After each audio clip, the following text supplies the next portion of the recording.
Hello and welcome to another fantastic episode of RfRx. I am so glad to see all of you. There's so many familiar faces here and a couple of new ones. And we have got a really great show, like I say every week, but it turns out it's true every week. My name is Eric Wells, and I am the support group director for Recovering from Religion. And with me as my co-host today is Kara Griffin, and she's an RfR helpline agent. Welcome, Kara. Good to see you. Thank you. It's good to be here. It's good to see you as well. So folks, just like at the beginning of every single RfRx, we have a poll. I'm going to go ahead and launch it. And this poll is designed to, I got some questions that are designed to get your mind in what we're going to talk about today. And so it's got 3 questions. And the first question is religious trauma from leaving Islam any different from leaving Christianity? It's got 4 answers. Yes, much different, somewhat different, no, not any different, or I'm not sure. Question number 2, is it more difficult to leave Islam than other religions? Yes, much more difficult than other religions, somewhat difficult, no more difficult than other religions, and I'm not sure. Question number 3, do freethinkers and LGBT individuals in Muslim majority countries need your help? Yes, they do need my help. They might need my help. No, they don't need my help, or I'm not sure. So that poll is going to be running while we kind of do our introduction, and we'll close it down. We aren't going to be able to see how you answer it, so answer truthfully. With that out of the way, Kara, tell us why we're here. What is RfRx? We are here because it's Monday, and this is the best part of the week. Yay, Monday! This. Yeah, it's great. So RfRx is what we do every Monday. It's a series of online weekly sessions where we have a guest come on and discuss topics that might be of interest to people in RfR. And we talk about all kinds of different things. We have guests who come on and talk about various issues, relationships, family stuff, tips and strategies for coping with different kinds of issues. We have people come on and talk about books that might be relevant to us, and foundations and organizations, which is what we'll be hearing about this evening. And this is not intended to be a replacement for our online community or our support groups, but it is kind of a complement to those communities where we can come together and talk about these issues and discuss everything. And it's also intended to provide some good advice and coping skills as well. And so if you have any ideas or questions or comments or want to let us know how we're doing with these, feel free to email us at rfrx@recoveringfromreligion.org. And don't forget that if you enjoy tonight, you can also find this one and all previous recordings of the RfRx sessions on our YouTube channel, which is going to be in the chat if you would like to see the link. And with that said, Eric, can you tell us about RfR? Heck yeah. So we have used the initialism RfR quite a bit, and that stands for Recovering from Religion. We are a 12-year-old organization. We just turned 12. We're not quite a teenager yet. Just next year we'll be a teenager. But we here at Recovering from Religion have a mission to offer hope, healing, and support to those struggling with issues of doubt and non-belief. And we have quite a few programs to pursue that mission. And so, Kara, how do we pursue the healing part of our mission? Well, healing is what we do at our helpline, which is where we have trained agents standing by to take your call, but they're not trying to sell you anything. That sounded like I was about to sell you a product. We are not doing that. In fact, we are not. Agents are standing by. Standing by to take your call now. They really are, though. Actually, some of them might be here in the meeting, but they're there 24/7 just to listen and support you. They're not going to be judging or criticizing, but they're going to be kind of having that empathetic ear, and they're ready to hear what you're going through and try and offer some support and point you to some resources, such as those that you can find on our resource page, which is at recoveringfromreligion.org/resources. And these are, of course, this is all peer support. It's not trained mental health agents, although we'll talk about that in a minute. These are all volunteers who do this because it's something that they get a lot of fulfillment out of, and also they kind of understand what people are going through with this and have decided to donate their time to help people with that. So that's our helpline. Next, we also offer hope.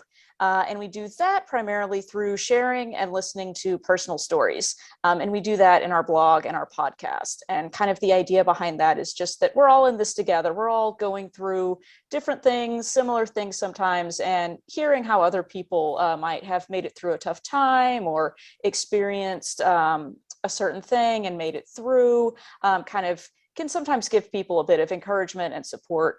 We hope is the idea there, and just having that opportunity to share and hear from each other in the community. And as I mentioned, you can find that on our blog and our podcast. The blog is on medium.com/excommunications, and our podcast can be found through our website, recoveringfromreligion.org/podcast. And you can find those links in the chat as well. And then we also have Eric's most favorite support. Yes, we do. You guys hear me talk about this every week, and I really, really like it. It's the support group program.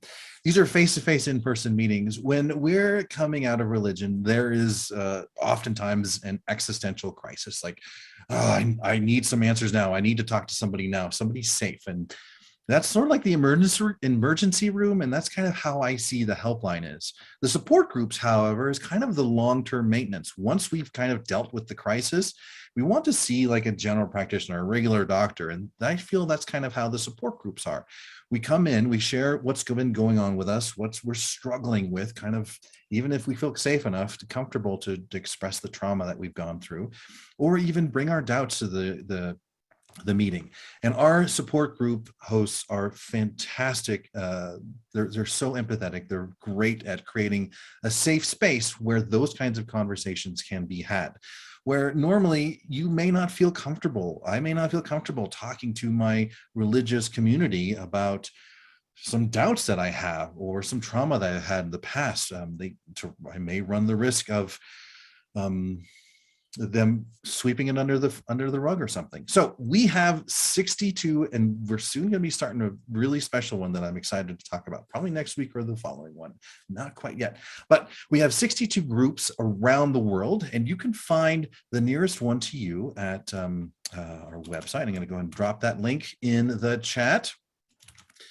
In addition to that, we've talked about the helpline, when we've talked about the support groups, and those are both peer supports, sort of like what Kara mentioned.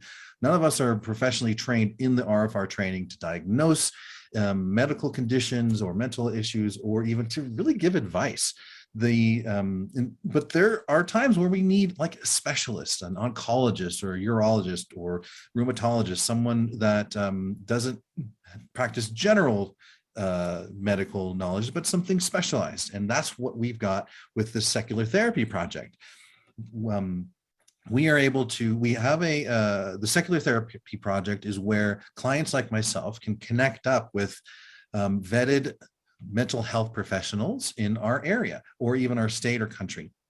They're carefully screened to make sure that they are appropriately licensed in their state or their country, to make sure that they maintain a secular practice, so you won't get proselytized to, kind of what Kara said earlier too. And they're also vetted to make sure that they use evidence-based treatments. And so they won't send you home with a bag of crystals to put on your chakras and there, you're fixed. You can find— Wait, are you saying I'm not fixed? They lied to me?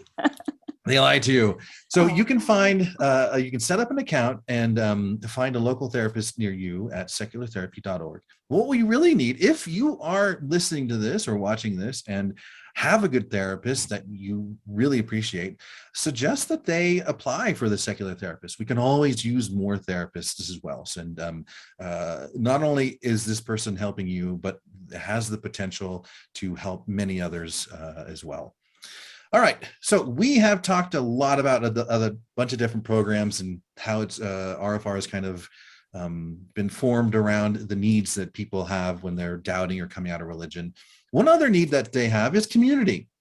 It's important, like when we can't just necessarily always walk away from our past communities of friends when we no longer believe or we're transitioning out of religion. And so Recovering from Religion has set up an online community called RfR Online Community. It's not publicly available, and folks who are in there are screened. And this is where you're able to meet with other folks who are kind of going through some similar issues. Say you're in the military, you're an ex-military, and you are struggling with issues of doubt and non-belief. There are a lot of people in a channel in Slack in this RfR online community that you can communicate, or secular parenting, or LGBTQ issues, or even religion specific, ex-Muslim, ex-Jehovah's Witness. There's a lot of channels in there that you'll be able to meet and find people who can understand what you've been going through. Like for me, I'm not at all in the military, and so I wouldn't really fully understand what someone who was a former or current military be going through. And so that's why it's important. If this is sounds interesting to you, sounds like it could be something that you would like to participate in, head to the recoveringfromreligion.org website, chat with an agent, call and talk with an agent, and they'll be able to ask you a few questions and see if you're a good fit. All right, I'm almost done, and it's almost Kara's turn. But next up is the atheist community of Discord. If you're out, if you're proud, if you are ready to kind of hit the non-believers big time, check out the atheist community of Discord. It's a fantastic group of people, and they have some great conversations. You'll be able to make some great friends and possibly build a new community, a new set of family or friends around the folks that are in there. So I'm going to go ahead and drop that link into the chat as well. Oh my goodness, Kara, I need to shut up and you can take over for the rest. Yeah, well, not the rest of the evening, but I'll just explain the rest of the services. But yeah, the final thing is a note about volunteering. Healing can also come from helping others, and that's certainly a way that a lot of our volunteers have found meaning and purpose. And we are always in need of more volunteers. This is completely a volunteer-based organization. Believe it or not, Eric and I do not get paid to come on here and make bad jokes. I mean, I don't know why, but it's a mystery. But we do always need volunteers. If any of those services sounded like something you might be interested in contributing to, maybe you might want to help out with the helpline or a support group, or in the online community, or maybe you're a trained therapist, or you have other skills, like you know how to operate the Zoom and can help us with that kind of thing. Pretty much anything. We are always in need. So if that sounds like something you might be interested in doing, we do provide training also, like for the helpline agents and things like that. We don't just send people out into the world. We have a pretty extensive training program that honestly is just a really nice thing to go through anyway, to develop your listening skills. But go to recoveringfromreligion.org/volunteer if you're interested in that, and you can read more about what it takes to become a volunteer and how you could go about doing that. So that is it for that. Let's talk about the actual meeting tonight. And so, as always, it'll be the same format. We're going to have a discussion with our fabulous guest for about an hour, and then we'll have a Q&A session for about 20 to 30 minutes after that.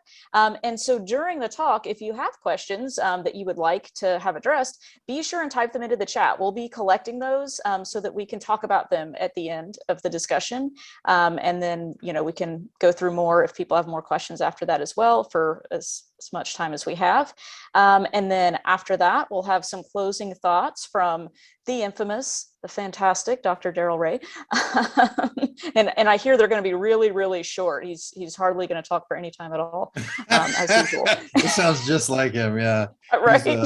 Yeah, he says hardly anything. Hardly anything. Hopefully he'll come on. And then after that, we'll turn off the recording, and we're going to have the Hangout, which has become another really popular part of these Monday night meetings, where we just kind of chat and people stick around and discuss and talk about whatever has come up. And sometimes, depending on what time it is, our guest may or may not be able to stick around for that Hangout. We'll see how that's going, but we're here, and our wonderful Hangout hosts are going to be here for a while after that. So don't go anywhere. If you want to stick around and keep talking after the meeting is over, we can do that. And okay, that's it. What do you say we get going, Eric? Yes. Today we have a fantastic guest. I'm really excited. She is, this is the second time she's been on our show, and really grateful for both times for her being here. Yasmine Mohammed, ladies and gentlemen. She is a Canadian author and a human rights advocate. activist advocating for the rights of women living within Islamic majority countries, as well as those who struggle under religious fundamentalism. She's the founder of Free Hearts, Free Minds, an organization that provides psychological support for freethinkers living within Muslim majority countries, where the state-sanctioned punishment for leaving Islam is death. Additionally, she is the author of the book Unveiled: How Western Liberals Empower Radical Islam. Yasmine, welcome, and so glad you're here today. Thank you so much, Eric. I'm so glad to be here too.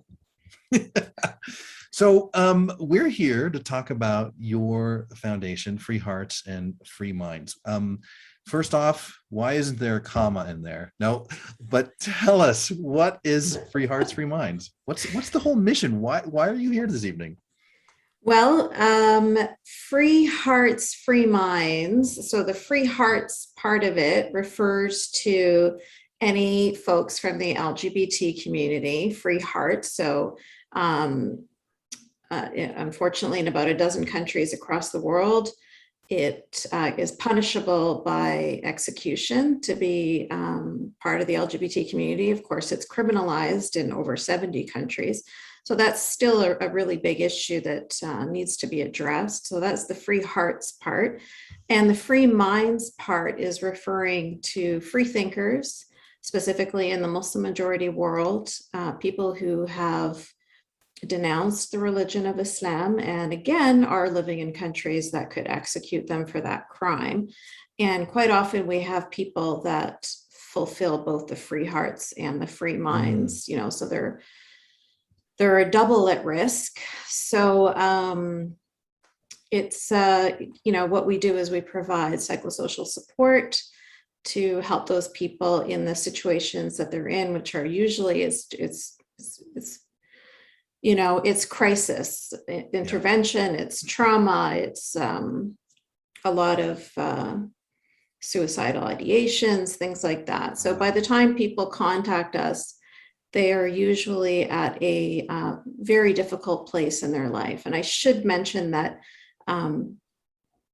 you know, mental health support is not very popular in the Muslim majority world anyway, just as far as like a cultural thing, because there's more, you know, these are very religious countries and there's a lot of leaning on just pray, you know, pray it away, ask Allah to, you know, cure your depression or your gayness, you know what I mean? So they just, this is how they deal with things. So it's quite a paradigm shift. It's difficult sometimes for people to reach out and ask for help because they feel like asking for mental health support means that they're crazy. And so there's a stigma there. Only crazy people get, they're the ones who need the therapist or the psychotherapist. Yes, like, yes. The ones who don't believe, nest. Yes, the ones who don't believe in imaginary friends are the crazy ones. So, Jeez. Yeah. Well, Yasmine, I can tell that this is a big passion of yours. How do you feel about kind of sharing your own story and why this became a passion for you? Yeah, absolutely. So I grew up in Canada, so secular, free country, but I grew up under a little bubble of Sharia, so under a, you know, what is now being called separatist societies. So if you think of maybe the community of Hasidic Jewish people in New York who are kind of, you're living in New York, but you're living separate from everybody else. You speak a different language, you go to different schools. So you're living in like a parallel to the rest of the society, but you're not living integrated with them. So that's how I grew up. I went to Islamic schools. I was put in hijab at 9 years old. I was forced into a marriage at 19. I lived a very, you know, the people that I relate to the most are women in Saudi Arabia. We feel like obviously it's not the same, because for me, I could get out of my current family situation and then I was in a free country, whereas for them, they have many more obstacles. But when it comes to how we were brought up, the kinds of things that we were indoctrinated with, it was all very similar. So growing up in Canada in a very fundamentalist household, I was that kid who probably a lot of people here are going to relate to. I was that kid who was always asking questions. I was that one kid. Yeah, it's usually us. We're that one that gets kicked out of class for, asking, if Adam had a belly button or something. So, It's a legitimate question. yeah. Let's delve into that, Kara. Yeah. I'm glad you brought that up. So yeah, I was always getting in trouble for asking the most basic questions. I remember being horrified when I found out that, I always knew that Aisha was 9. That's one of the Prophet Muhammad's wives. I always knew she was 9, but it didn't really dawn on me until I started to get older. You know what I mean? Like when you're 5 or 6 years old, 9 feels like, oh, that's like ancient. And then when I started to get closer to 9 years old, and then I realized that he was 53, and I was starting to have more of an understanding of ages and age gaps. And then I was like, whoa, hold on a minute. So I got in a lot of trouble for questioning that, because of course he's he's chosen by Allah to be the best of humanity. So who am I to question something like that? But it's really scary as a girl to be constantly being told that you must accept things that make your heart and mind uncomfortable. And so that was how I grew up. I was constantly being told, you are lesser than a man. You must cover yourself in this clothing so that you don't entice men, so that you don't cause chaos in the land, you don't cause fitna and encourage a man to rape you, and then he will have sinned and that's your fault. And so there's just a lot of, I'm sure if people grew up here in fundamentalist Christian households, they're going to relate to that as well, that feeling of just being ashamed of who you are and of your body, and feeling like you carry all of this, in a sense, power of causing corruption in the world. So I grew up this way, and it wasn't until, so like I mentioned, I was forced into a marriage at 19. The man who I was forced to marry was a member of Al-Qaeda. He'd been in Afghanistan with bin Laden for, over a decade before he came to Canada.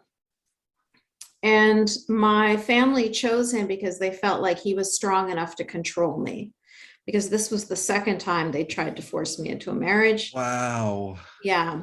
The first time was with my cousin, and I was able to get myself out of it. And so they felt, well, we need somebody who is going to really be able to control this girl. So that's why they chose him. And it worked. This was in Al-Qaeda in Canada.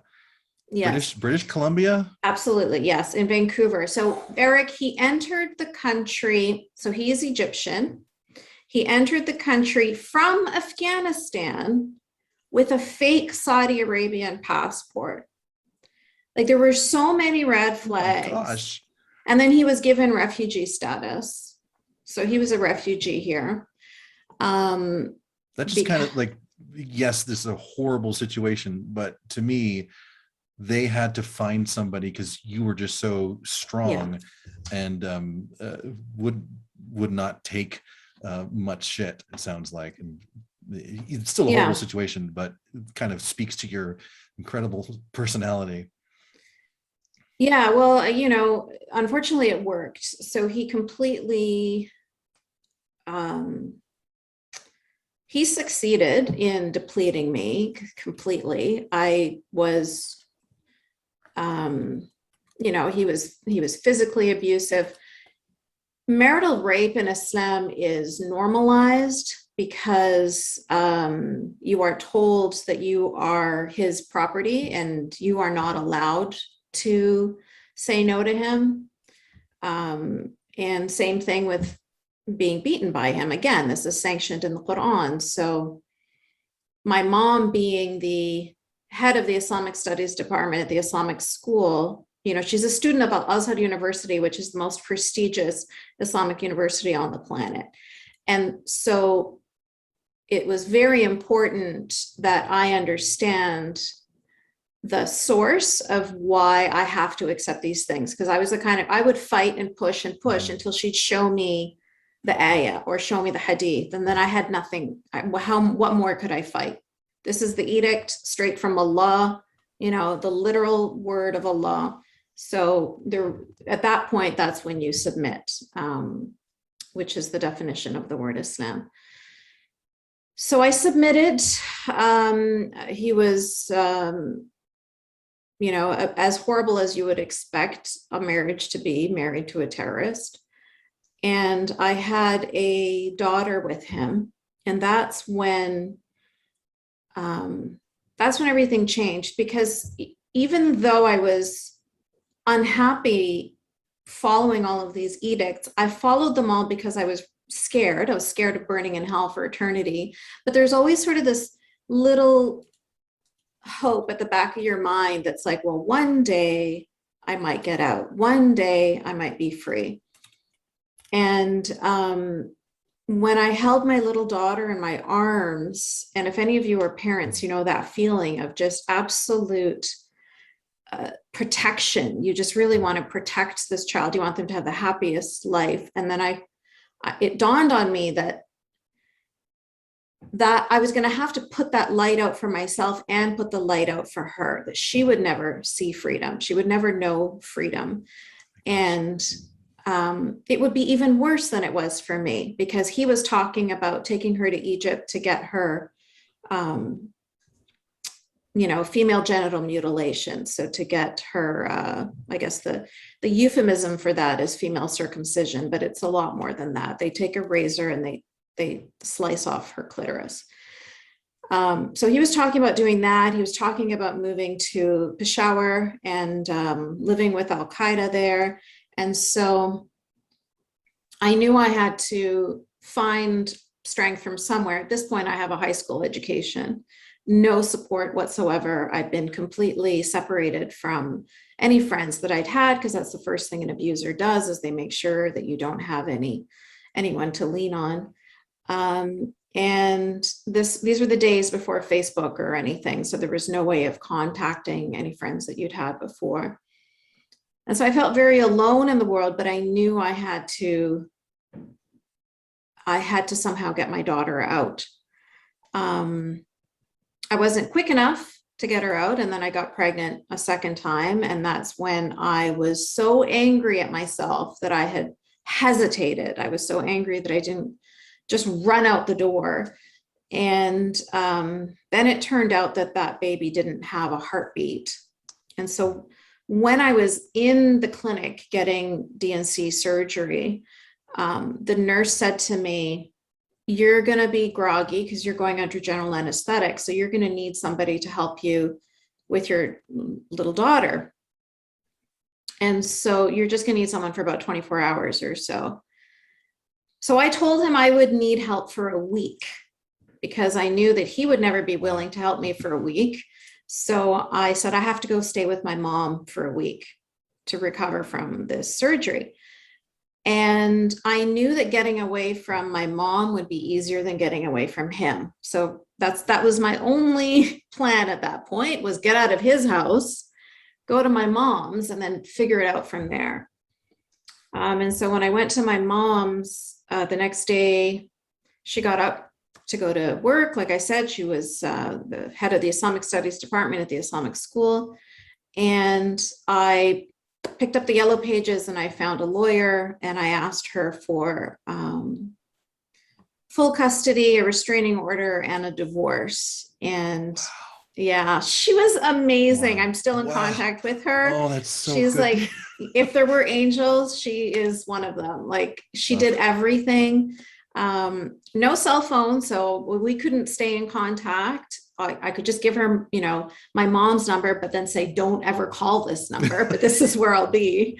Because of course my mom wouldn't want me to divorce him either, because that's a shame on the family, a dishonor, and a divorced daughter, yada, yada. So I I could, long story short, this is all detailed in my book, very long, but eventually I was able to get myself and my daughter out and start going to university, which I never in a million years imagined I'd ever be able to do. And when I was in university, I took a history of religions course. And while I was in that history of religions course, 9/11 happened. So it was just, I was bombarded both emotionally from 9/11 and intellectually from this course, and it just unraveled, like a house of cards. And again, as many people in this talk here will probably be able to relate to, even though you cognitively understood that, or you cognitively don't believe in this stuff anymore, you still have like in your body, the indoctrinated fears are still there. So even though I don't believe in Allah, I'm still like fearing him. It was a very, I'm sure anybody who has been brainwashed will understand. It's so hard to describe, absolutely. Right? No, I completely understand. I had the same, and so many people in my family as well, or, that I know have said exactly the same thing. I don't believe it anymore, but I still feel like a knot, in my stomach if I say it out loud. Yeah. Yeah. And absolutely. Modesty was a big thing too, like all of the modesty culture stuff, the purity culture. Yeah, I can see Glenda's getting it. Yes, it takes so long, even though all of this stuff, this is rape culture, this is horrible, this is slut shaming, this is victim blaming, but still you're feeling insecure if your shorts are too short, like you're just so there's a anyway. big gap between intellectually understanding something and emotionally, like they rarely can come together. And we can intellectually understand like, oh yeah, the hell doesn't exist, but emotionally still be petrified of it. Oh yeah.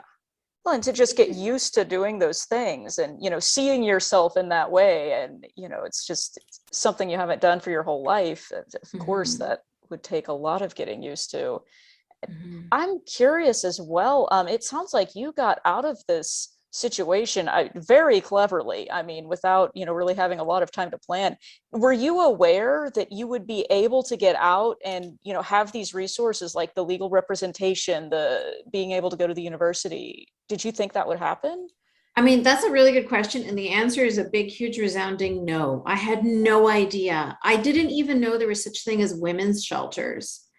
So I grew up in I was very, very isolated from the rest of the world around me. I didn't know what Canadian culture was like.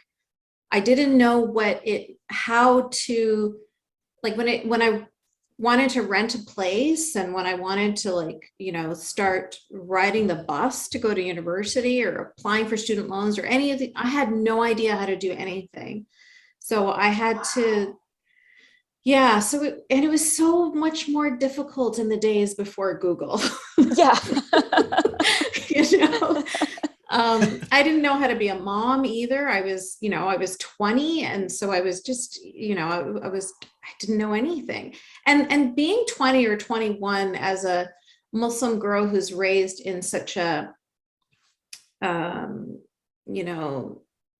you're in such a closed community, it's more like being 14 or 15, I'd say, for your average Canadian. Like it's, you're so infantilized all the time. You are never to see yourself as an independent, autonomous human being. You are always a dependent, you are a piece of, like you belong to something. You're there for your family's honor or your husband's honor, or you know what I mean? You're always an extension of somebody. You're never autonomous. And so that was a huge mind shift. Oh yeah. About a year ago, we had a guest on RfRx, Ito Uwini. I'm missaying her last name.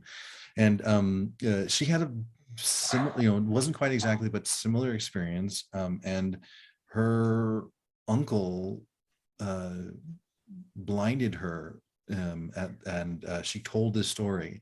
Were you at all afraid, or did you have to run away from these honor killings or honor disfigurements? Was that something that that was in the back of your mind that you had to be afraid of? It was in the forefront of my mind, Eric. It was not, yeah, no, honor violence, honor killings are constantly front and center. So, recently I had a talk with Ayaan Hirsi Ali, who I hope most of you know. If you don't, then please get to know her. She's an amazing woman. And in it, we were talking about how common the phrase, "I'll just bury you in the backyard" was. What? Wow. Yeah. So is this like a saying?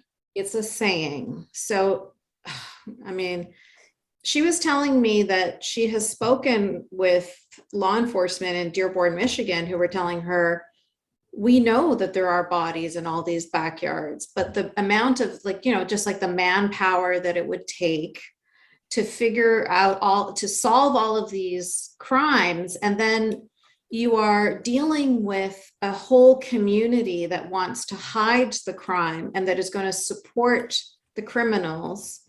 And I mean, it's this huge, monstrous thing. Like, I will recommend for everyone to watch a documentary, which is on YouTube. It's called Banaz, A Love Story. And it's the story of a woman named Banaz in the UK who went to the police on 5 different occasions saying, my family is trying to kill me. My father is trying to kill me. And they didn't take her seriously because she's just a young woman and she's being hyperbolic, she's just exaggerating. Oh, my dad's trying to kill me. But no, she's from Iraq. She's a Kurdish Iraqi. And law enforcement are not quite aware yet of how prevalent honor violence is and honor killings are. And they made a ITV mini series about her story, and that's called Honor.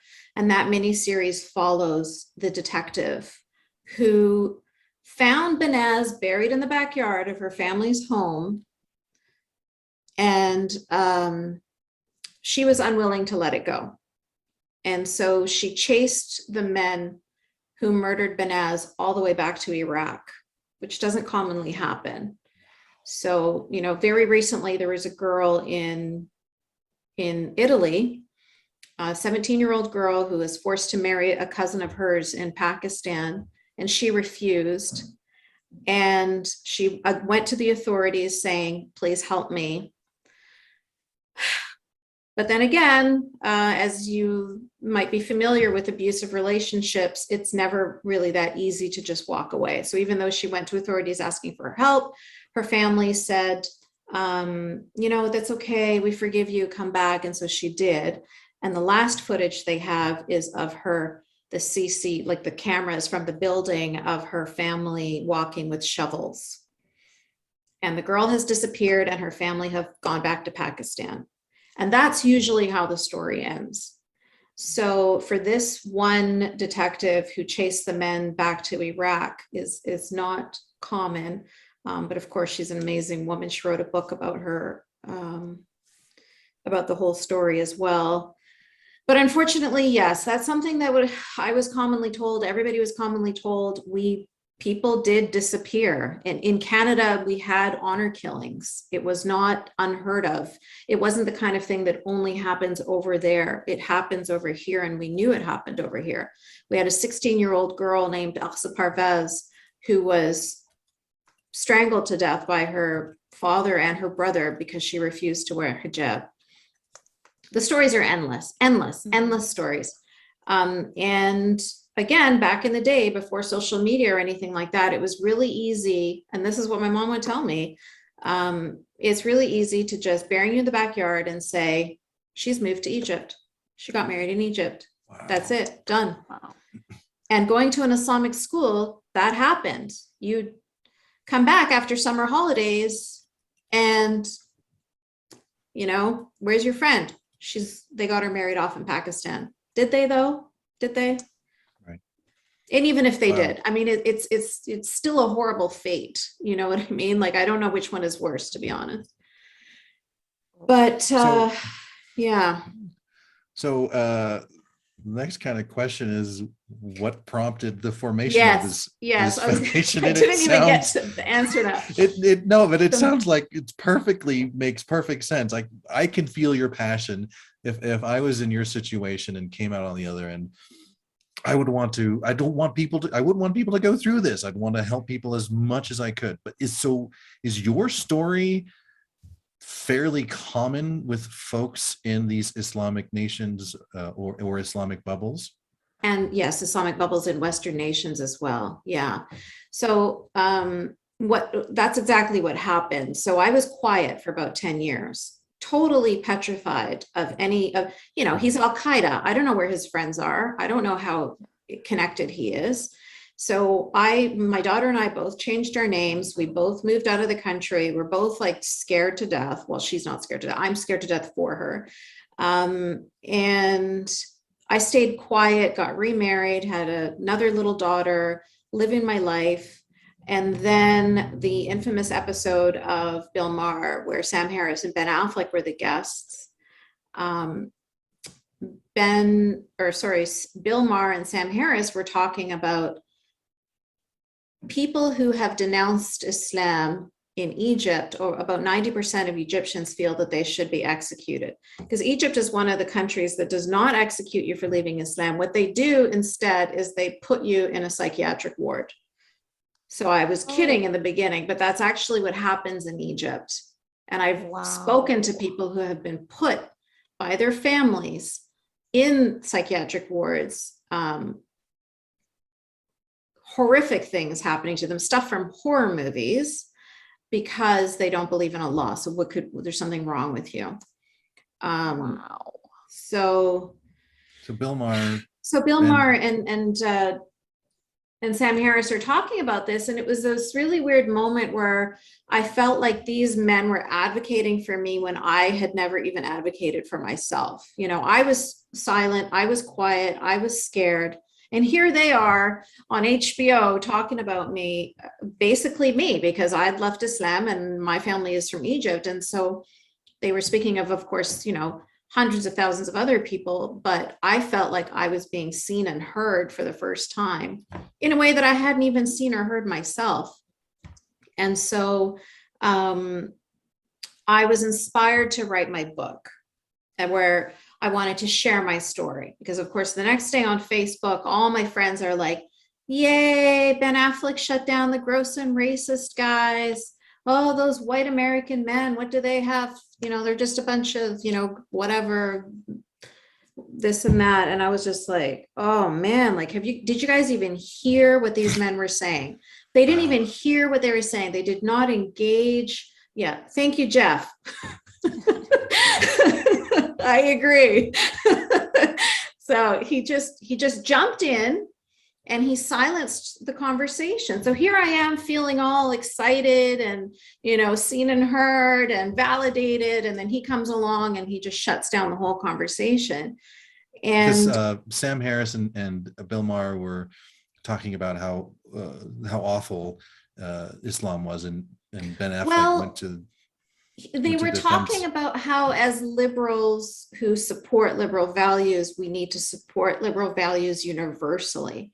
So if we're going to stand up for freedom of religion, freedom of conscience, freedom of thought in the Western world, then we cannot ignore free thinkers in the rest of the world as well. And they were giving many examples. They also talked about LGBT. They said, if we're going to support it so much here, we're going to talk about it. We've evolved so much from the 80s. So we have to also talk about it in countries where those communities are even bigger risk than they are in America.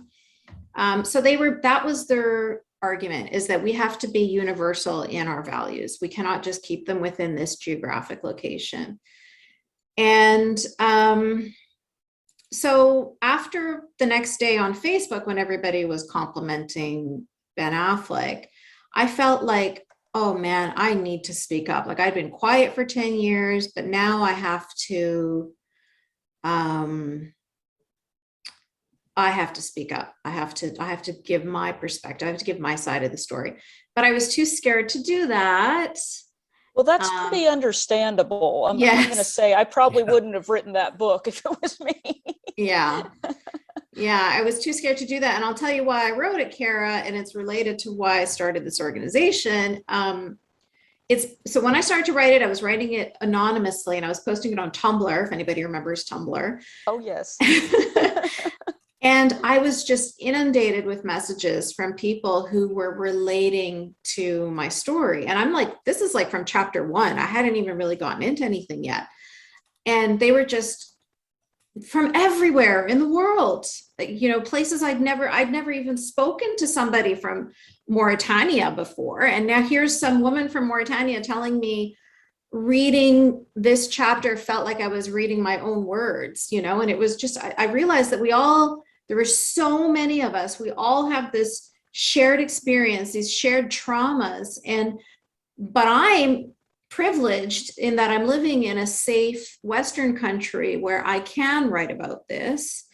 Whereas the people that I'm speaking to are in countries that people have been hacked to death in the streets with machetes in Bangladesh for speaking about liberal values. Raif Badawi in Saudi Arabia has been, you know, whipped in the streets. You know what I mean? These are not countries where you can speak freely. And so I was sort of shamed. Well, I was shamed into not being anonymous anymore. And then I started to do interviews with my face. And then more and more people started to feel that they could trust me, because here I am saying the things that they would never be able to say, saying things that they'd never heard anybody else say before. And so they knew they could trust me with their stories. And that's when it all erupted, because I was already raw, because I'm in the middle of writing my story, things I forced myself not to think about for a decade. It's all out there in the open. I'm writing it down. I'm thinking about it to the extent that I have to recount it. So I have to go into detail about how did I feel? You know, what did they say? And so I'm in this raw, fragile state, and I'm getting inundated with messages from people telling me their traumas, their situations, which makes my story feel like a fairy tale compared to the stories that I'm hearing. That's difficult to imagine. That's incredible. Yeah. Oof. And Wow. so that's when to be perfectly honest, I became suicidal. I became agoraphobic. I had to take a year off work. I was just an absolute mess. It was, it was a really bad time. And that's when I realized I can't do this. And what's helping me is therapy. Mm-hmm. And so what I need are professionals. But of course, the only reason why people are contacting me is because they feel safe contacting me. So I had to play the part of this, you know, the person in the middle, and say, okay, contact me, and then I will pass you on to a trusted therapist.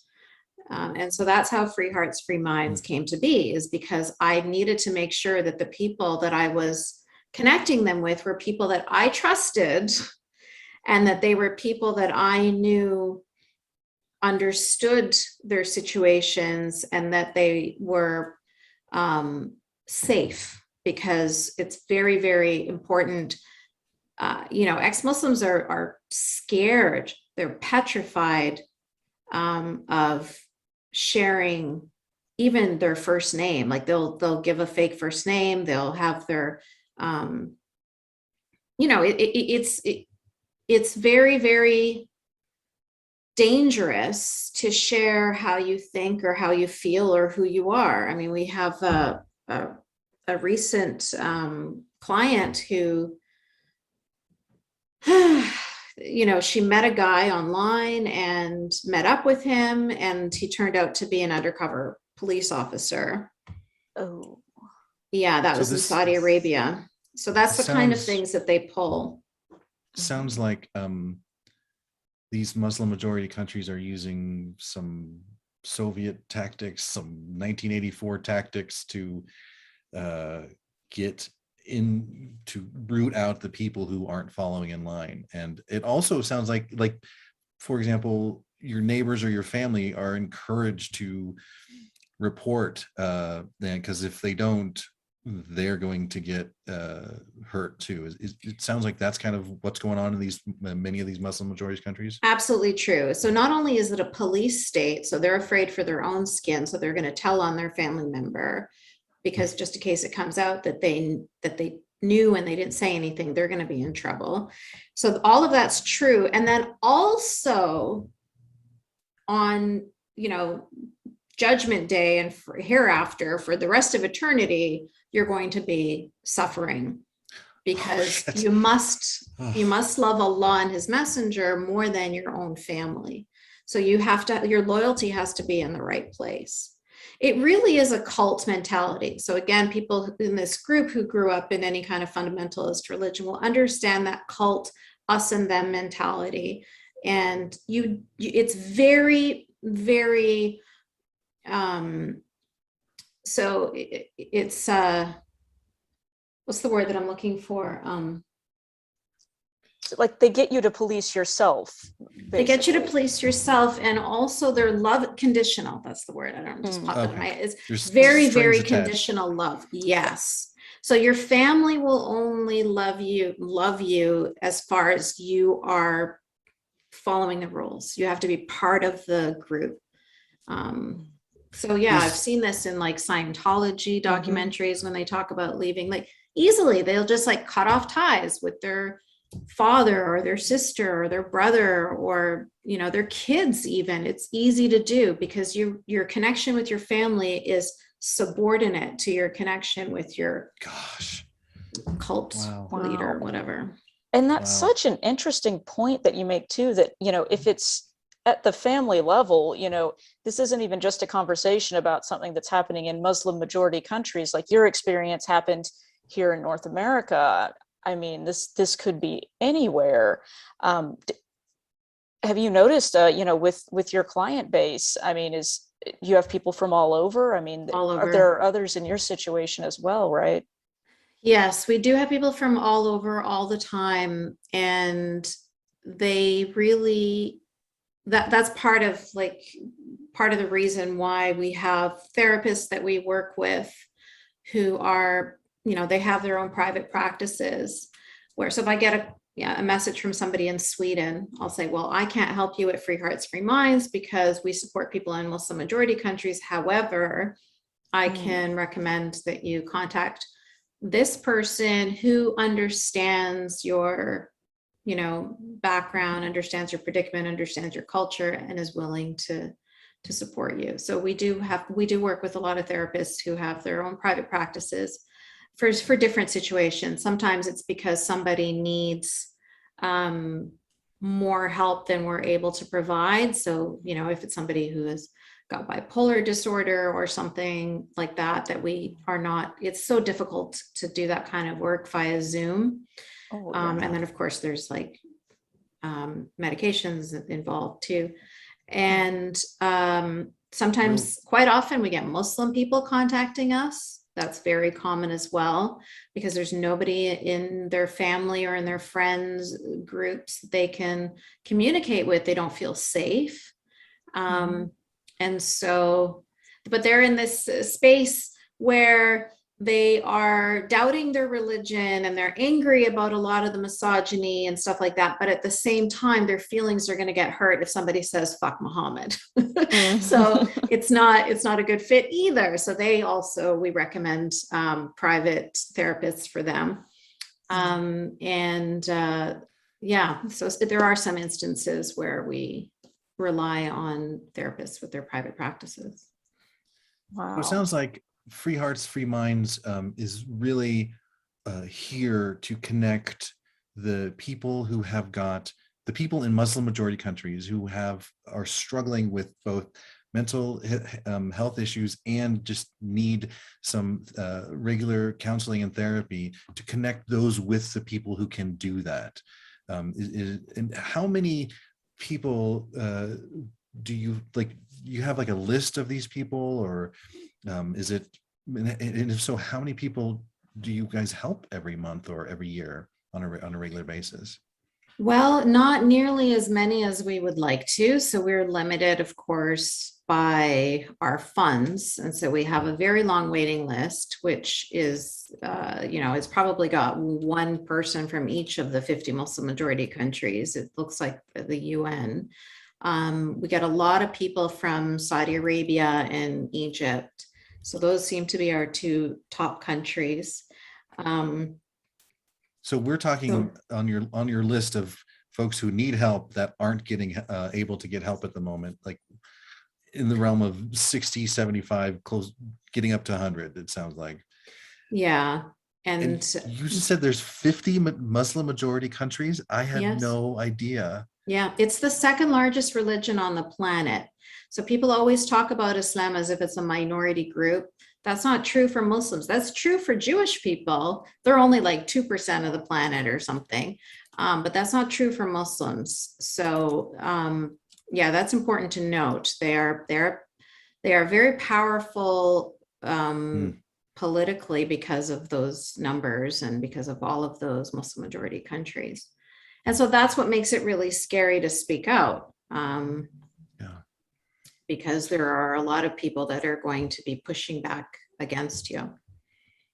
I remember being a fanatic religious person as a kid, and if I felt like it would be in my religious community's best interest, or it would make God happy, then I would, back in the day, I would have loved to have taken up the mantle of finding out these apostates and rooting them out and doing what I could. Like, I hate to admit that, but that would have been really attractive for me in that mindset back then. And I can imagine I'm not the only one who would feel that way.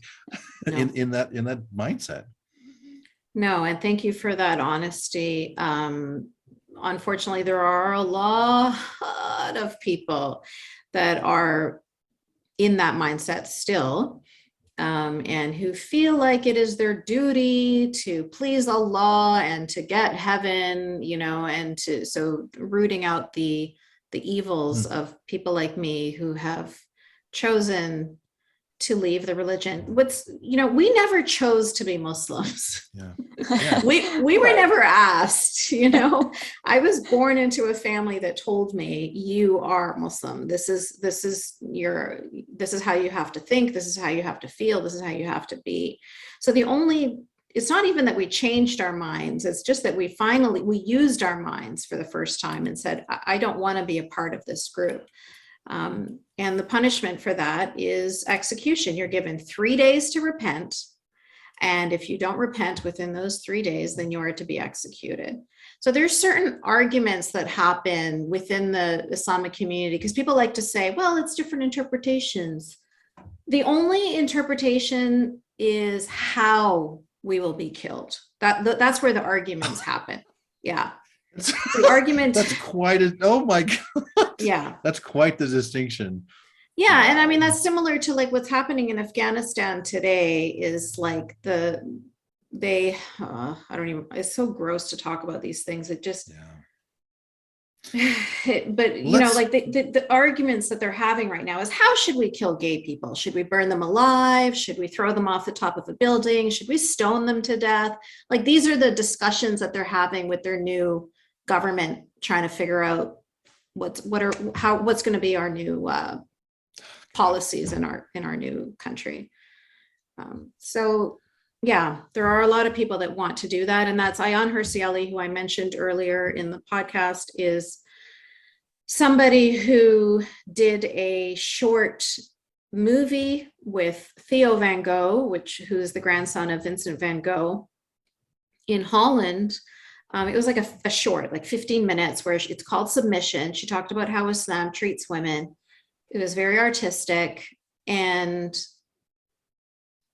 Theo van Gogh, who was the director, was shot in the street of Holland And That's right. Theo's last words to him were, "Can we talk about this?"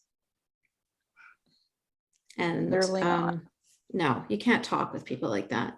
And then stabbed in Theo's chest was a long diatribe, like this, the long note of against Ayan and how he's going to kill Ayan and how she's next. And so, of course, she has been,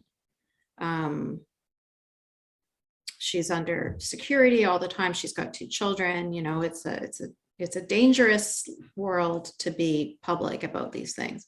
And of course, most of you might be familiar with Salman Rushdie and what happened there. Mm. Again, the man wrote a novel. Like, it's not even just like the tiniest little bit of criticism.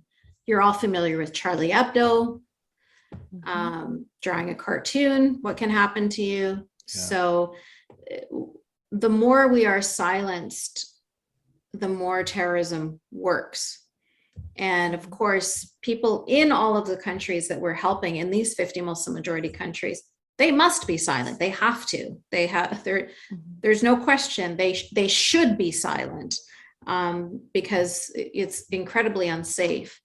But for people like me who are living in the Western world, it comes with dangers, of course. But it is not the same as what you were describing before, Eric, of having your whole family and your neighbors and your coworkers and everybody around you would want you dead. So, yeah, so I'm in a position where I'm compelled to do this work and support them as much as I can. Well, that still seems incredibly brave to me. I mean, just from what you've described, that's really incredible. So I think you should give yourself a little more credit here. Thanks, Kara. Yeah. Now, it doesn't sound like the organization helps people escape from the situation or helps people move out of the country. I'm not hearing any of that. I'm really hearing this is more about the mental health and mental support. So we don't do that directly. However, we do partner with groups that do. So for the Free Hearts part, we partner with Rainbow Railroad, which is, a nod to the Underground Railroad. Yeah. Wow. So Rainbow Railroad, they help, 75 people per year or something. Like they do great work. And they've got 2 ways of doing it. They've got the emergency way of just getting people out as soon as possible. And then they've also got with helping people through immigration, which can take, sometimes up to 2 years. So they're a really great organization, and they help with the Free Hearts part. And then the Free Minds part, we're partnering with an organization called Secular Underground Network. And so there are some people that do want to escape, of course, that do need to escape, and those organizations help them do that. I really do feel that sometimes you have to go through, get some psychosocial support and get yourself strong before you escape, because escaping is not as easy as that. Like you're leaving everything you've ever known and loved, even though it's been horrible to you, it's familiar, and you're moving to an entirely different planet, it feels like. And so it's very isolating, and it's very difficult, and you have to be mentally strong to take that journey. So we partner with these groups where we offer them that mental health support, to offer them those tools to keep themselves, as strong as possible. And then these organizations help them to physically escape. That kind of transitions us to a little bit of a positive, hopefully. Tell us some 1 or 2 success stories that has come out of the foundation, the Free Hearts, Free Minds work.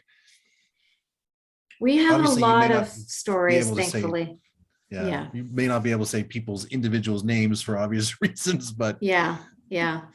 If you go to our website and click on testimonials, you'll find many, many stories there from people telling their experiences and how Free Hearts, Free Minds has helped them.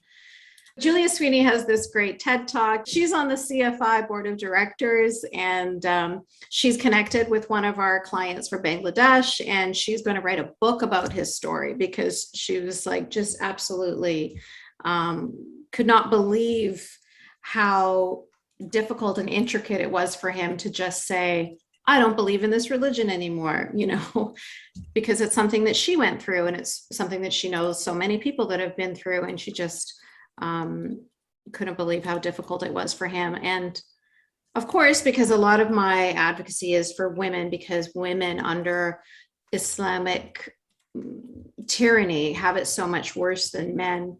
So when she told me about this, my first comment to her was, let me get you in touch with some women and you can hear their stories. And, you know, if that's going to turn your hair gray, like it's just, it's not easy for anybody. It's all just on a spectrum. Of course, again, with the, if you identify as LGBT in any way on that whole spectrum, you're, oh man, like it's just, it's absolutely unfathomable how much more difficult your life becomes because of the way that you were born, because of the way Allah supposedly created you. You get punished for that, you know, from being a child sometimes, you know, as soon as your families start to feel that you're not fitting into the specific gender norms that they find to be acceptable. There's a lot more testimonials on the website too, and I'm kind of looking at it right now. It's pretty darn inspiring, and I'm really grateful for the work that Free Hearts, Free Minds does. Do you have any projects that you're kind of that are kind of in the works at the moment? Like what does the future kind of look like for Free Hearts, Free Minds? Well, right now we are transitioning into group sessions because we're trying to help more people in less time, and it also creates a community. And so what that means is that we're going to need a lot more one-on-one counselors, a lot more one-on-one therapists, because group work doesn't, you know, group sessions doesn't work for everybody. And right now we've been doing one-on-one, and so everybody's been able to get the full support that they need. But yeah, so our new project right now is figuring out how we're going to transition into group sessions, which we're very actively in the middle of right now. And I'm very proud of the sessions that we're coming up with. They are looking really great, and I can't wait to get this started.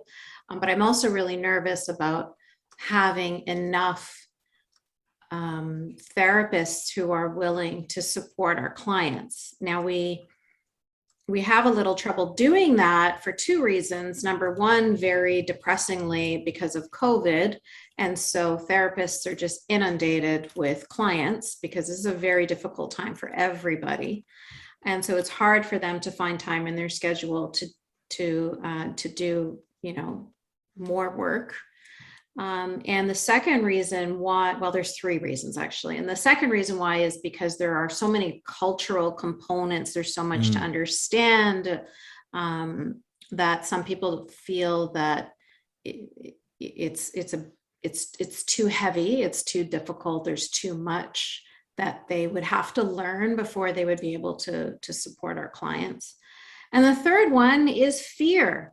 I've spoken with so many therapists in the Arab world, in Israel, you know, who understand the culture, but are not geographically in a position where they would feel comfortable supporting us because, you know, of where they are. So on your second point, what I'm hearing you say is that working as a therapist for, like, as a Western mental health professional, working with a client in a Muslim majority country is not at all like it would be working with a Western country client. Like, it's completely, what I hear you saying is that there's a lot of added baggage, a lot of added cultural nuances that therapists in the Western world just have no idea about and already nearly have the training for. Is that right? I don't know if it's that they have no idea, no training, but I think it's that they probably feel like they want to be more confident in doing the work. Like they want to make sure that they understand the nuances. So let me give you an example. We had one therapist working with us who was feeling like she took it personally. She was feeling uncomfortable that the person that she was working with was unwilling to share. Really, she was having a difficult time sharing the most mundane information about herself. And I was trying to explain to her, like, don't take this personally. It has nothing to do with you. It's just that she lives in a police state. She lives in a place where she's always on edge. She's always nervous about sharing any personal private information. Even giving her name is something that would make her cause so much anxiety for her.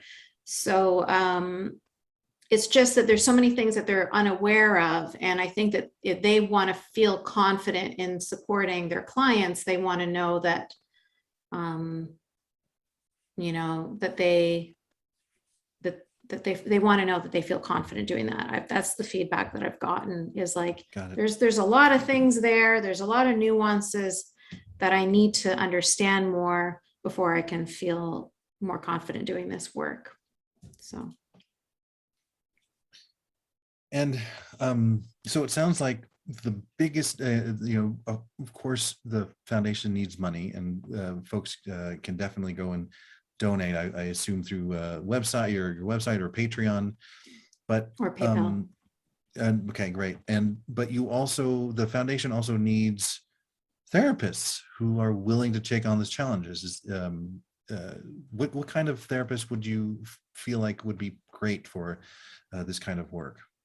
Therapists that are interested in working with crisis intervention, and also sexual therapists as well, because we have a lot of, as you can imagine, we have a lot, you know, I'm learning now too, because I'm just a boring old straight person. So I'm getting messages from somebody who's like a demi girl, and I'm like, oh, I'm going to look that one up. You know what I mean?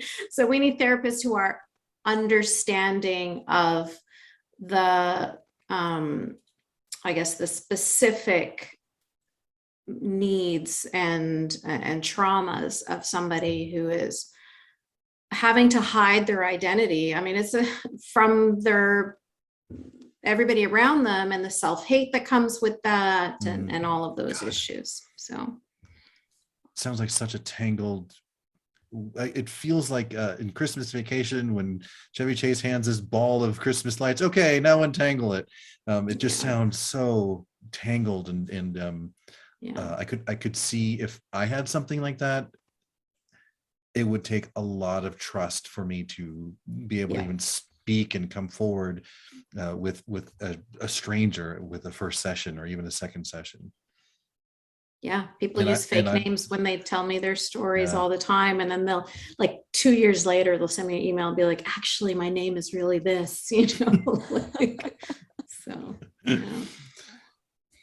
So I think that we've kind of covered the whole breadth and scope of it. Is there anything that you feel that we've missed and that we need to discuss further that you want to bring up? I think this was really great. I think that what's really important for people to recognize, which I think is sometimes not highlighted, is that, I guess if we go back to the questions, the reason why I wanted to ask those questions is because whenever I speak to somebody who grew up Jehovah's Witness or Mormon or, you know, Orthodox Jewish, we have so many similarities. Like, we have so many internal struggles that we have to overcome. It may externally look different. So you all might be familiar with Alice Cooper?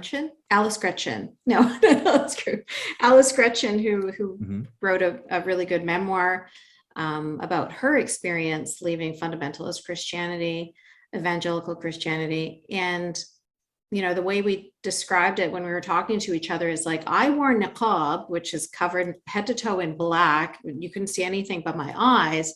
She wore a purity ring. It's much smaller and it's not quite as, visually shocking, but it stems from the exact same place. So the overcoming that we've had to, the work that we've had to do is very, very similar. And of course, the same with our friend Fermet, who grew up Hasidic Jewish and had to shave her head. And the rabbi would come to her house to make sure that her head has been shaved, to make sure her hair isn't growing too much. Yeah. So that kind of policing of your body is something that we all share, that we all have to overcome, even though it just looks different from the outside. But there's so many similarities. And the reason why I bring that up is because people feel very comfortable criticizing these things when it comes to when it's coming from an evangelical Christian place. But when it's coming from an Islamic place, people are hesitant. And that goes back to the whole Ben Affleck fiasco that got me speaking up in the first place, is that Sam Harris and Bill and Maher were saying, regardless of where these atrocities are happening, we have to stand up for liberal values and stand up against these archaic values. And yeah, I think that's just the message that I like to get across more than anything else, is people that are suffering. We talk about people here, we talk about how the church treats, they won't bake a cake, and you know what I mean? Like we talk about how horrible they are with their conversion camps and things like that. And we talk about Westboro Baptist Church. We're comfortable talking about all of these things, but let's also talk about all of these similar atrocities are happening all over the world, because those people are ignored because of people fearing being called Islamophobic, bigot, racist, blah, blah, blah. I think what I'm hearing you saying, it's easy to maybe think that these liberal values, as we're generally thinking about them, we just put them in the Western world or the quote unquote developed world, but really these are universal values and applied to all humans on the globe, no matter where they find themselves being born and what religion that they're in. And so if we say that LGBTQ rights matter, that they matter not only here in the US, but they matter in Libya or Saudi Arabia as well. And absolutely, we have to, it sounds like you're saying we have to understand that when we preach this. Absolutely. That was so beautifully, succinctly, summarized. And I think that there is this fallacy that they're a different culture. They like that. They want that. No, they don't. We're all human beings. We are, when I talk about hijab, for example, people like to say, oh no, Muslim women find it empowering. They like to wear it. Would you like to wear it? Would you find it empowering? She's not subhuman. She's not a different kind of human. She's still a woman. She's still a human being. She's still somebody who wants her bodily autonomy. She's been, in some cases, in all cases, indoctrinated from a young age to believe that she needs to wear this, and some people do support their own subjugation and say, yes, I do want to wear this. And I used to do that. I was one of those people. There's no way I would allow anybody to tell me, to feel sorry for me, to pity me that I was wearing hijab. My gosh, no way. I would totally stand up for it and say, I love wearing this. But it's the idea that women in Afghanistan, for example, are okay wearing, these big blue body bags because it's their culture is so atrocious to me, because you are making an assumption that the human being under that body bag is different than you are. And I think people need to remember that we, at the end of the day, we're all human beings. We all want our freedom. You know, women in Afghanistan are risking their lives to ride a bike, to sing, not just Afghanistan, Iran, Egypt, Algeria, I could go on and on, right? Riding a bike is against the law, singing is against the law, laughing too loud in Turkey is against the law. I mean, it just goes on and on. So nobody wants those kinds of controls on their bodies and on their freedom. The way you describe, I'm sorry, the hijab is the hood that, or the covering on your head. What's the whole outfit called? Yeah, so technically hijab just means cover. So any of those levels of it are all called hijab, but colloquially we use the word hijab to mean covering everything but the face and hands.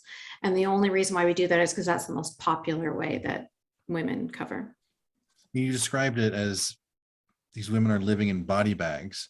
Yes. And that struck me just now. And like, if they step out of that body bag, there's a very good chance that they'll be entering another body bag, just because of the cold. That's, I wouldn't want to live like that. This is not even me. This is propaganda that came from an Islamist group that had it was a big, huge billboard, and it had a woman in a body bag on a stretcher. And it said, you're either gonna, you know, whether you want to wear it or not, you're going to end up wearing it. So you might as well wear it. Wow. Yeah. That's some That's incredible. 1984 shit for sure. Yeah, It is. Holy crap. Yeah. Well, and that's just so amazing to me too, that, I mean, what your organization does then is, you know, it's giving women the opportunity to actually have some agency in their lives, and not just, we don't have to hear the imam or whoever saying what they should wear, or Sam Harris saying what they should or shouldn't be told to wear. Instead, it makes it possible for people to just actually come out and say, I'm done with this. Yes, exactly. That's fantastic. I love that. Yeah. Yeah. Because they're allowed to say, I want to wear it. Everybody supports that. I mean, there's like fireworks when you say, I want to wear it. But if you try to say, I don't want to wear it, that's when the trouble happens. And so those are the people that we're trying to support. The same thing with believing, you know, if you say, I want to be a believing Muslim, well, of course, everybody is very excited about that.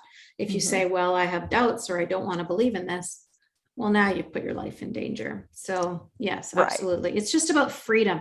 That's why I have the word free in there twice, because, you know, it's about freedom, freedom to love who you want, freedom to think however you want, freedom to wear whatever you want. And again, my hashtag is free from hijab. It's about freedom. Just allow people the choice to be able to decide for themselves what they want and what they don't want. And that's all I'm talking about. The word free is a negative word. It's a bad word in the Islamic connotation. So that's another reason why I really embrace it and try to, you know, switch it around and talk about freedom as a positive thing. My gosh, it's like the most positive thing ever. So so in Muslim majority countries, the foundation's name has some different connotation than it does here in the Western. Yeah, I mean, it's like war is peace, you know, freedom is slavery, you know what I mean? It's that kind of thing. Okay. So it's like they do, you know, the word freedom gets spat out. What do you want to be in a Westerner? You want your freedom like an American whore? You want your freedom to be in orgies? You know what I mean? That's what freedom is, right? Oh, what kind of freedom are you looking for? You know, you don't think that what Allah has provided is his guidelines aren't good enough for you. You want to be free to, you know, insert whatever crazy thing here, you know, eat babies. I don't know. It's a slippery slope. Yes. Yeah, right. Yeah. I mean, I think that there might be people on this call that will relate to that too, of like, just this, you need control all the time. And they think that as soon as they let go a little bit of control, the first thing we're going to do is just find an orgy somewhere. Yeah. You know, like, I've been in starting the WhatsApp group. I think some people will support that in this group here. Coming up next week, we don't have a show. It's just going to be an orgy. That's all it's going to be. I've been an atheist for like, what, 12 years now, and I've yet to be a part of an orgy. Get so on that, Eric. Yeah, don't at me, please. Yasmine, thank you so much for this. We can go into the question and answer section yet, but I kind of want to just give you the last word. I feel like you've said everything that you wanted to say. Yeah, absolutely. Thank you so much, Eric. Fantastic. Great. Kara, why don't you kick us off with some of the questions? Absolutely. Yeah. Speaking on, let's see, we've got several good questions actually that people put on here that they put throughout the chat, and feel free to put more in if y'all have more questions, write them in the chat. But one that we just got that kind of segues nicely is, what do you wish that Westerners would change in the conversation around Islam? I suppose if they are speaking about it. I wish that they would be more honest in talking about Islam, as honest about talking about Islam as they would about any other religion. So I think because Christianity is the dominant religion in America, so people are comfortable criticizing it because it's like punching up, and they feel like talking about Muslims or talking about Islam actually is punching down. And the truth is, I felt myself putting on kid gloves when I have this kind of discussion with folks. Like, okay, I'm walking a little bit on the eggshells, so please set me straight. Yeah, so I just want you to put yourself in the shoes of a Muslim person or an ex-Muslim person who would have had the exact same experience as you. Do you know what I mean? So they grew up in a fundamentalist home. They've escaped it now. And the people that are supposed to be their allies and supporters are nervous to support them, are hesitant to speak up for them. And think about how that would make them feel betrayed. So I've left this community. I'm trying to feel welcome in this new community, but I'm not feeling welcomed. In fact, what you see happening, which is one of the most ultimate betrayals, is you see a celebration or a fetishization of the aspects of that religion that we are fighting. So if I bring it back to hijab, it's on the cover of Sports Illustrated, Nike's put a swoosh on it. It's the stamp of approval has been put on it from the Western world, whereas they would never do that with Mormon underwear. Nike would never put a swoosh and endorse. Oh my God. Right? Can we just do that? Can we? Oh my God. We have the technology these days. They have like the automated stitching machines. That would be amazing. Yeah. And we could charge like 10 times as much. Yeah. It's just it's like this. It's even more than not criticizing it. It's celebrating it. It's fetishizing it. There are women in prison today in Iran for not wearing hijab. And then for them to see that, Mattel makes little tiny hijabs for Barbie, like it is really hurtful, especially when we look to the Western world so often as the beacon of freedom. I mean, we're talking about the suffragettes in Saudi Arabia as if it's fresh, because they are the suffragettes, right? That they are still fighting for their most basic freedoms to be regarded as an equal human being to a man. And so when you look up to the West all the time and look up to America, and then to find that fellow atheists in America or fellow freethinkers or fellow liberals are supporting the thing that is getting women in prison, that is getting women killed, that is getting women attacked with acid, it's really difficult to swallow that. So when you find yourself hesitant, please think about the people and how much they would appreciate you pushing through the hesitancy. That's a really great point, about people think that, oh, I'm being nice, I'm supporting, other religions that are a quote unquote minority, but, as you pointed out, are not exactly rare. But also, what about the sexism and the patriarchal mindset that's going into that? You're supporting one thing while contributing to the disenfranchisement of another group within that group that's additionally marginalized. That's really interesting how you put that. FGM activists have to fight against, do-gooders that say, well, FGM is just cultural. Like these are women that are risking their lives to fight against this draconian, misogynist, disgusting, horrific, traumatizing mutilation of their daughters and sisters. And you have, people over here saying, tap, tap on the head, tap, it's just their culture. We have to respect it. Right. But who wants that happening to them, Yes, exactly. Yeah. And that's a part of it too. And you hear that all the time. I hear that all the time from the Muslim world. They don't care because they know that they're never going to be at risk. Yeah. It's you not can their pat yourself problem. on the back for being progressive and not have to deal with the harms that are really occurring. Yeah. Oof. And when you have power, you should feel compelled to help those who are powerless. Got it. So, the women in these countries are fighting, but they do need the help of people with power to help them, because they're not getting that kind of help and support in their communities. So they need it from progressive nations. And so when you see politicians coming into Iran putting a hijab on, that's a slap in the face. When you're thinking somebody from Sweden is coming, like, oh, they're going to have something to say about this. No, they don't. They're totally succumbing and supporting the same patriarchy that you're fighting against. That's a really interesting way to look at that. That's a great point. Yikes.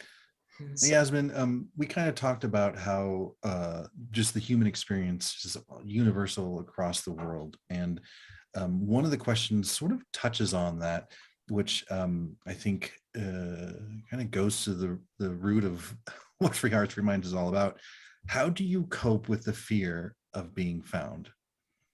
Oh, yeah. A lot of distraction. My husband carries that fear. He has covered the house in a security system. He has like a PO box in a different city for Free Hearts, Free Minds. Like he's very nervous about it, and I let him. I sort of try not to think about it, because if I did, I would stop, and I don't want to stop. And so, I just trust that I'm doing everything I can to keep myself and my family safe.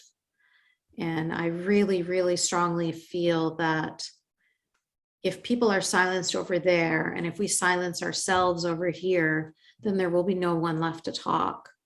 And so I feel compelled to keep going. In fact, the more threats I get, the more that anger, feeds my desire to keep talking. So from what I'm hearing, even though you're decades away from the second husband and leaving, you're still not living a normal life. You're still, there's still a risk. Yes, because I'm speaking out. So in Islam, like if I had denounced Islam and stayed quiet, I wouldn't be putting myself in danger. But because I've denounced Islam and I'm supporting others who denounce Islam, that makes me an enemy. I can see that. Wow. Yeah. So there's kind of a follow-up question that somebody had here that comes up nicely next. How often do you have to deal with harassment about this, either directly or directed to your organization from people who are practicing Muslims or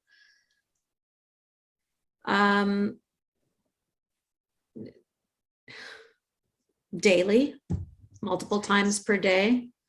Yeah. Wow. It's a constant onslaught. It's it comes in waves. So there's like the normal, I'm going to find you, I'm going to kill you, I'm going to do this to you, I'm going to blah, blah, blah. But every now and then they will kick it up a notch. They'll like start to mention my children, or Oh, geez. let me know that they have private information about me, stuff like that. If I'm ever going for a talk, then it totally, I've had a nice quiet year with COVID, because usually whenever I'm going for a talk, it ramps up so much. But of course with Zoom, it's different. But yeah, because now they know where I'm going to be and when I'm going to be there. And so that's all very, it's more than anything, they're trying to fuck with me. Do you know what I mean? So Yes. yeah. So if I most of these messages are coming from like Pakistan and Bangladesh. Like, what are you going to do? Hop on a plane and come to Canada? Right. Sometimes I get them from like Australia or more Western countries and stuff like that. But most of the time it's coming from, at least according to their profiles and stuff, it's coming from somewhere in the Arab or Muslim majority world. And so it's just scare tactics, like somebody said on the message there. Yeah. Yeah, it sounds like it's the grown-up version of the I can just bury you in the backyard, and we're just kind of continuing with that same threat. Yeah. Wow. Yeah. I will just mention really briefly, I know I've been, every question you ask, I go on a long tirade, but this is just really quickly, I'm going to tell you guys about a woman named Dina Tokyo, who is a modesty model. So she's a hijabi model, or she was a hijabi model. And she was like in music videos and cover of magazines and whatever. So she did this for years. And then she decided to take off her hijab. She lives in the United Kingdom. Her family is from Egypt, but she lives in the United Kingdom. And when she decided to take off her hijab, she was inundated with so many threats and so much hate that she has a YouTube video where she just sits there with her phone and does nothing but read the messages. The video is over an hour long, and then she stops. She's like, okay, this, I think you've heard enough. Yeah. So that's just she had the strength of stomach to read each one of these messages and to let you see the kinds of messages that we receive for choosing what to do with her own body. She's still a Muslim. She's not even at my level, like she's not getting the hate that I get because she's still a Muslim, but she's just decided that she doesn't want to put a piece of cloth on her own head. And this is what she has to deal with. We have a comment in the chat here that's her name is this is Dina Tokyo. Yes. Thank you, Samaya. Yeah. Wow. I'm going to look that up. Yeah, that this is proof positive that a hijab is never a choice at all. Absolutely. Yes, exactly. Thank you. Yeah. I think we got time for one more question. And I kind of want to go back to the coping with the fear of being found. I know that you've corresponded with so many of the folks who have come to Free Hearts, Free Minds for help. Do you feel, do you have a sense of how the individuals in the Muslim majority countries cope with that fear of being found out? Is it similar to you, or is it heightened? Is it different? It's way worse, way more heightened. So the way I had a man from Egypt explain it to me was, he said, Yasmine, you're afraid that a man with a gun might find you, whereas I feel the barrel of the gun on my neck. I feel the pressure of it. I feel the cold steel on my neck. And I was like, oh my God, you're so right. Like I know that. And I know that he's absolutely correct. So yeah, there's no comparison, which is why I feel compelled to speak up, because I know that I'm in a much safer space. It's dangerous for everybody. It's dangerous for anybody. If any of you after this decide to post something, you're going to get hate. And the hate may not only come from the Muslim community, it can come from your friends, it can come from your family as well. It could come from coworkers. You could be putting your job at risk, you know, so there's always that risk, but it's a spectrum. So we still are in a much better position than so many others. And so it's all about personal choice. You know, how much risk are you willing to, you know, how much are you willing to risk for speaking the truth? I said we had what time for one more question, but I lied. The chat has brought up an excellent question that I think was actually in the poll. What is the most important thing we can do to help support ex-Muslims in either here or mostly in Muslim majority countries? Well, I would say first and foremost, be honest in your conversations. So when the discussions do come up and you get a thought in your head and you sort of want to censor yourself, please be more, you know, be more willing to share your actual thoughts and feelings and perspectives, because I think the more we silence ourselves, the more we self-censor ourselves, the more it allows victims to continue being victimized. It gives cover to the perpetrators. And so we need to speak up against these things as loudly as we would speak up against them if they were happening to any other group of people. Wow. Yeah. So take the fucking kid gloves off is what you're saying. Yeah, please do. I mean, I say that carefully because I know that it comes with risks, but please just start the conversations. You know, I get, most of my emails that I get are from people ranting because they're like, you know what my sister said at dinner today? And then they want to get it out, but they can't say it at the dinner table. So they'll send me the message. I mean, I got one from a guy yesterday that was arguing with his daughter, and he's like, he couldn't get his daughter to understand. So he's like ranting to me. So even the family dynamics, it can be like a father to a daughter. It doesn't matter. People feel like they are the bad person when they start to talk about the inequalities and the atrocities that are happening under Islam. But we need to flip that script. You know, people need to start recognizing that, you know, the Islamic Emirate of Afghanistan, people are very comfortable talking about the Islamic Emirate of Afghanistan and how vicious they are to women because they can blame America for that. But if you start to, you know, scratch the surface a little bit, what other country, like the Islamic Republic of Iran, you know, the Islamic State of Iraq and Syria, Saudi Arabia, the Islamic Republic of Pakistan, like all of these countries, women are treated viciously, atrociously in all of these countries. But because we can't blame America, because we can't blame Biden, people don't want to talk about it. So they're still not talking about the source of the problem. They're still wanting to either point to a white man or a Jewish man. Those are the only two people that we can point to and criticize. Anybody else, people feel like, oh, I'll be the bad guy if I talk about that. But you got to flip it around and realize, no, you're being the good guy because you're the one who is speaking up for all of those people in all of those countries who are being victimized. And the people that are, you know, wanting to silence you have an agenda for that. And people are starting to see that now. The UK Sharia Council just released a statement saying we need to give the Taliban a chance. Well, of course, the UK Sharia Council would say that. Wonder why. I wonder why, exactly. So, you know, this is a huge, I mean, the Organization of Islamic Cooperative is the largest intergovernment organization. You know, it's second to only to the UN. So this is a massive, huge machine that we're speaking up against here.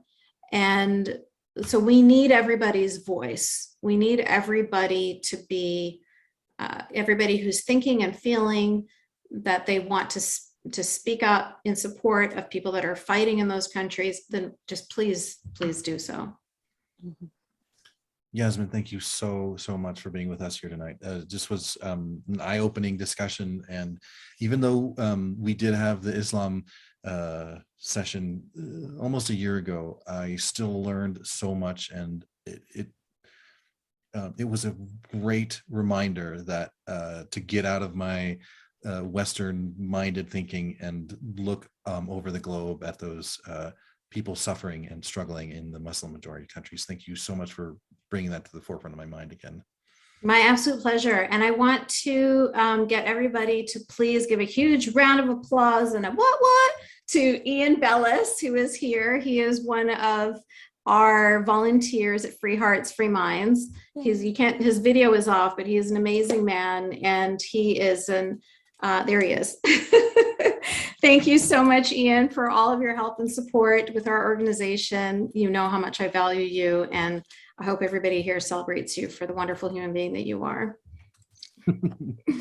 Thank you. And please head out, and if you feel moved from this conversation and would like to contribute more to what Free Hearts, Free Minds does, I'm going to go ahead and drop a link, the links into the chat, both here and in Discord. And if you're watching this on YouTube, it'll be down below, but donate, encourage, if you're a mental health professional and want to tackle this, please reach out to Free Hearts, Free Minds, and they could definitely use your help. Or if you know a therapist who might be interested in this, please reach out to Free Hearts, Free Minds and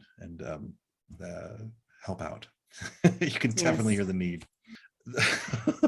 Like I said at the beginning, this was a fucking fantastic RfRx. Thank you so much for being here and watching it live with me.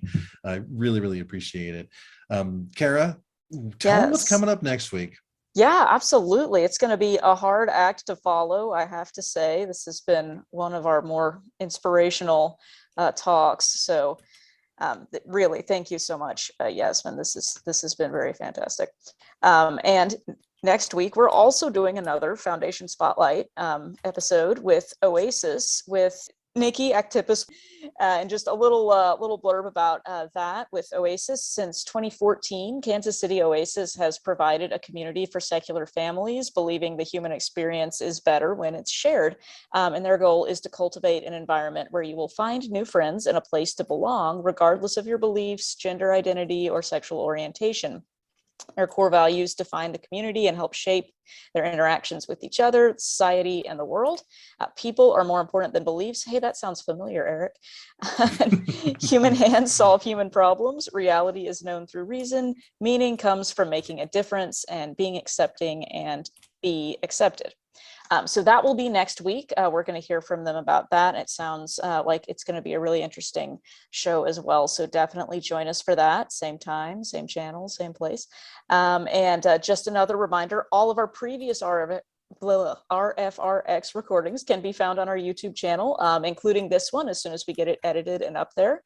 And if you have any questions, comments, inquiries, jokes, it can be sent via email to rfrx@recoveringfromreligion.org. Yeah, death threats, we take those too.